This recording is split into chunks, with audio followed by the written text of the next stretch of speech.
Hey everyone, Paul Bird Reilly reporting from AirVenture 2019. You know, you don't see this airplane too often at Oshkosh. How about never? This is the XP82, or twin Mustang, making its first appearance here at Whitman Field. Cut to the vintage World War II photos. The XP82 was developed late in the war as a fast, long-range escort for B-29s. It never saw service in that role, but did see combat in the Korean War.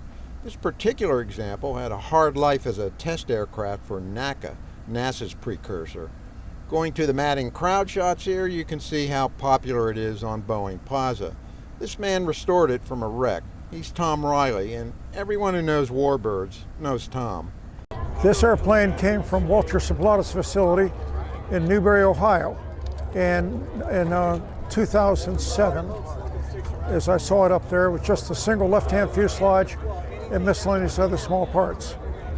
I then went over throughout the world and recovered more parts, and the backup to start the life of this airplane, it first flew for the U.S. Army Air Corps in April 1945.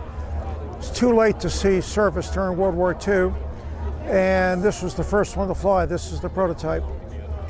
And so it was then tasked to NACA, the Test and Research Facility, the predecessor to NASA in Cleveland, Ohio.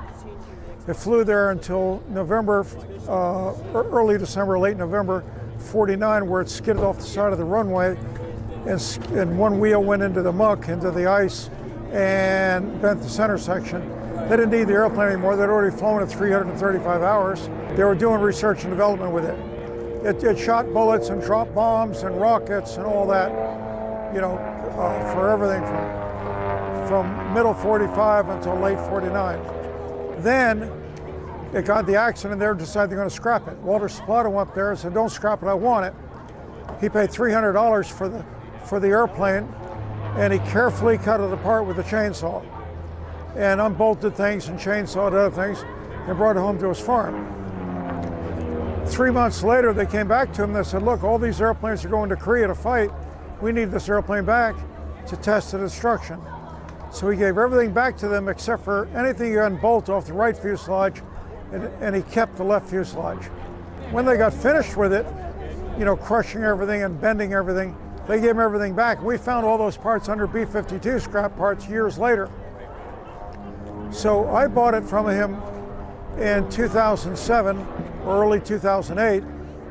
I bought it from him then and put a group of investors together, and we finished it here, summer 2019, spring 2019.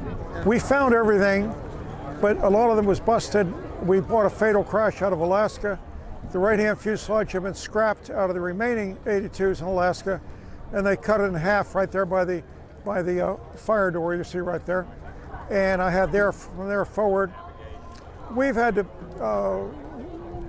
between the crushed parts, the parts that were bent from the research and development, testing, destruction, and the crash out of Alaska, which everything hit the ground at like 10 Gs. A lot of stuff was bent. We had to reskin the whole airplane and make probably about half of the structure again.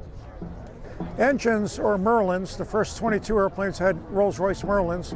These are a special Merlin. They're 1,860 horsepower instead of the standard Mustang 1,500 horsepower.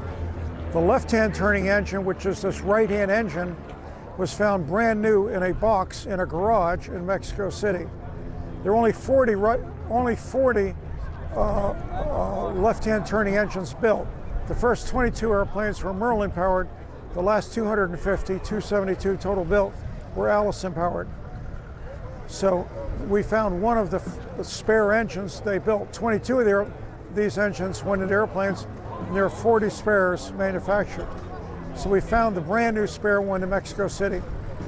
The first flight was December 31st, 2018. It was a very short flight, and we still had to do armament work and so forth like that, finish rubbing the airplane down and make it dull, put a lot of the original stuff in it, put the machine guns in and all that. It's fast. It's really fast. Well, we were running 300 knots on the way up here. You can't compare it to a Beechcraft or anything like that. You compare it to another Mustang. It flies very similar to another Mustang. It stalls a lot more mild than a regular Mustang. Doesn't get on its back real easy. It flies very similar to two Mustangs together. It's kind of confusing because you're flying along and you look to your left cockpit, you look to your right cockpit, and you think you're going to have a midair with somebody. You know, you're only 12 feet away. The only thing you can't do on the right, see, this is the first 22 airplanes had full dual controls. The only thing in the right seat you can't do is raise the landing gear and have aileron trim. Other than that, you got everything. Hey everyone, before you go to Oshkosh, you ought to check out AVweb.com. Lucia and Monica do.